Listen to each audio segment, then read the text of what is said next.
Hi good morning leaders. Vestige marketing private limited. Vestige వచ్చి 2004 June 2, రెండే products, రెండే branches, 6 మంది డిస్ట్రిబ్యూటర్స్. ఈ కంపెనీని లాంచ్ చేసిన వ్యక్తి మిస్టర్ గౌతమ్ బల్ సార్, और కనవరింగ్ సార్, और దీపసు సార్. మిస్టర్ గౌతమ్ బల్ సార్ వచ్చి ఈయన విదేశాల్లో 20 సంవత్సరాల ఉన్న వ్యక్తి అన్నమాట. డబుల్ పిహెచ్డి చదివి ఈయన ఒక విదేశాల్లో నెట్వర్క్ మార్కెటింగ్లో పనిచేస్తుండే సిఓగా. ఈయన చేస్తా ఈయనకి ఒక ఆలోచన వచ్చింది. మన ఇండియాలో 3 ప్రాబ్లమ్స్ ఉన్నవి. ఏదేది ప్రాబ్లమ్స్ అంటే ప్రతి ఒక్క ఇంట్లో ఆరోగ్య సమస్య అనేది ఉంది. ఆ తర్వాత మనకి మన పొలాలు సరిగా పండడం లేదు. ఇంకోటి వచ్చి మనకి యూత్ 16% మన ఇండియాలో యూత్ అనేది ఎక్కువ ఉన్నారు, కానీ ఉద్యోగాలు లేవు. దీనివల్లనే 2004 జూన్ 2గా మన కంపెనీ లాంచ్ చేసింది. ఎక్కడో చదువుకొని మనం డిగ్రీ చదువుకొని లేకుంటే ఎంబీఏ చేసి ఈరోజు ఎంతోమంది ఖాళీగా ఉన్నారు. దీంట్లో మనం వెస్టేజ్లో వచ్చి మనకి ఫస్ట్ వచ్చి రెండే ప్రోడక్ట్స్ స్టార్ట్ అయిన కంపెనీ. ఫస్ట్ రెండే బ్రాంచెస్ న్యూఢిల్లీ, బెంగళూరు. ఫస్ట్ మన లాంటి వాళ్ళు చెప్పేవాళ్ళు కేవలం 6 మంది ఉంటారు అన్నమాట. ఇప్పుడు 2024 మనకి అంటే 20 సంవత్సరాల నుంచి కంపెనీ అక్కడే ఉందా, మనకి గ్రోత్ అయిందా. అప్పుడు 6 మంది ఉన్న డిస్ట్రిబ్యూటర్స్ ఇప్పుడు 5 కోట్ల ప్లస్ మనకి ఎక్కువనే ఉండరు. రెండే బ్రాంచెస్ ఉన్నవి మనకి ఇప్పుడు 4,000 పైనే. ప్రతి ఒక్క తాలూకులో మన ఆల్ ఓవర్ ఇండియాలో ప్రతి ఒక్క తాలూకులో 30 కిలోమీటర్స్ ఒకటి మన డిఎల్సిఫీలు ఉన్నవి. అప్పుడు రెండే ప్రోడక్ట్స్ ఉన్నవి ఫ్లెక్స్ ఆయిల్ और నూనె. ఇప్పుడు మనకి 14 కేటగిరీ ప్రోడక్ట్స్ ఉన్నాయన్నమాట.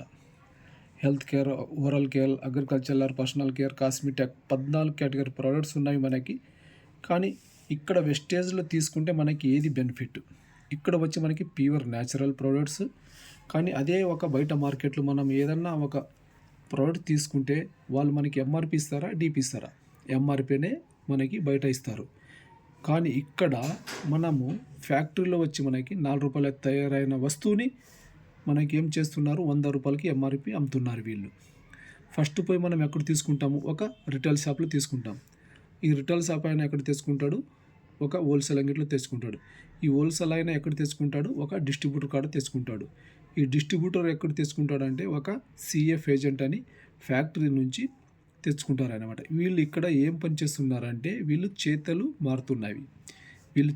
మారుతున్నవి. ఇంకోటి మన మైండ్ సెట్ ఎలా అంటే టీవీలో ఏ ప్రోడక్ట్స్ కనపడుతుంది ఆ ప్రోడక్ట్స్ మన ఇంట్లో ఉండాలి. TV ad, paper ad.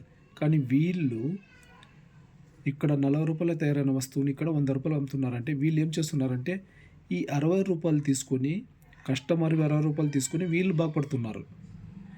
కానీ ఇక్కడ వీళ్ళు బాగుపడుతున్నారు. వీళ్ళు పిల్లలు పెద్ద పెద్ద స్కూల్లో చదువుతున్నారు, వీళ్ళకి బ్యాంక్ బ్యాలెన్స్ ఉంది, వీళ్ళు ఫారిన్ టూర్లు పోతున్నారు. కానీ ఇక్కడ కస్టమర్ ఎంఆర్పి తీసుకునింది, పే చేసింది డబ్బు వీళ్ళు బాగుపడుతున్నారు. కానీ అదే మన వెస్టేజ్ ఏమంటుందంటే డైరెక్ట్స్ ఇక్కడ ఫ్యాక్టరీ ఉంటుంది, ఇక్కడ కస్టమర్ ఉంటాడు. ఈ 60 రూపీస్ నేను ఎలా ఇస్తాను, 9 రకాలుగా నేను మీకు ఇస్తాను. ఇక్కడ ఎవ్వరు టీవీ అడ్వర్టైజ్మెంట్ ఉండరు, రిటైలర్ ఉండరు, హోల్సేలర్ ఉండరు, డిస్ట్రిబ్యూటర్ ఉండరు, ఎవ్వరు ఉండరు అనమాట. వీళ్ళు ఎవ్వరు మనకి వద్దు. ఇది మనము అవే ఒక న్యాచురల్ ప్రోడక్ట్స్, డైలీ యూజ్ చేసే ప్రోడక్ట్స్ మీకు ఫస్ట్ వచ్చి మనము రిటైల్ ప్రాఫిట్ 10-20% డిస్కౌంట్ ఇస్తాం. ఇక్కడ మీరు ఏదన్నా ఒక ప్రూఫ్ ఇచ్చి ఐడి చేసుకుంటే మీకు ఒక 8 నెంబర్లు వస్తాయి. మీరు ఆ ఐడి పైన ఫస్ట్ వచ్చి retail profit 10-20% discount. First 10-20% discount అంటే మీది 1300 అయితే బిల్లింగు మీది 1000 రూపాయలే అవుతుంది. మీకు 10% ప్రోడక్ట్ ఫ్రీనే ఇస్తారనేమాట. రెండోది వచ్చి 5-60% మనకి క్యాష్ బ్యాక్ అనేది వస్తుంది అన్నమాట. అంటే వీళ్ళ అడ్వర్టైజ్మెంట్ తినేది డబ్బుని డైరెక్ట్ క్యాష్ బ్యాగు కస్టమర్కి వేస్తాడు. ఇక్కడ ఎవ్వరు ఉండరు అన్నమాట. ఫస్ట్ మనము ఇక్కడ 100 పీవీలు చేసుకుంటే మనం ఒక 5%లో ఉన్నట్లు అన్నమాట. మనం నెక్స్ట్ మనకి ప్రోడక్ట్ నచ్చింది, బాగుంది, మనం ఒక ఇద్దరిని షేర్ చేసినామంటే వాళ్ళు ఒక 100 ప్రోడక్ట్స్ తీసుకుంటే మనము 300 పీవీలు అయితే కూడా మనము ఫాస్ట్ 8% అవుతామన్నమాట. 282 పీవీలు అయితే కూడా మనము ఫాస్ట్ 8% అవుతామన్నమాట. మనకి ఒక లెవెల్స్ సరే మనం బాగుంది, ఒక ఇంకోటి చెప్పాలంటే కూడా అలా కూడా చెప్పవచ్చు. మనం చెప్పుకుంటుంటే కూడా 2600 పీవీలు అయితే కూడా మనం 12% ఉన్నట్ల. ఆ తర్వాత మనకి 5500 పీవీలు అయితే కూడా మనం ఒక 16%, దీంట్లో 16% అయితే కూడా మనకి ఇక్కడ 50% మనకి ప్రోడక్ట్కి కమిషన్ అనేది వస్తుందన్నమాట. మీకు ఇంకా క్లారిటీ కావాలంటే కూడా ప్రతి ఒక్కరు ఈ వెస్టేజ్ అంటే ఏమిటనేది ప్రతి ఒక్కరు తెలుసుకోండి. నాకు ఫోన్ చేయండి sir. Thank you. Wish you wealth.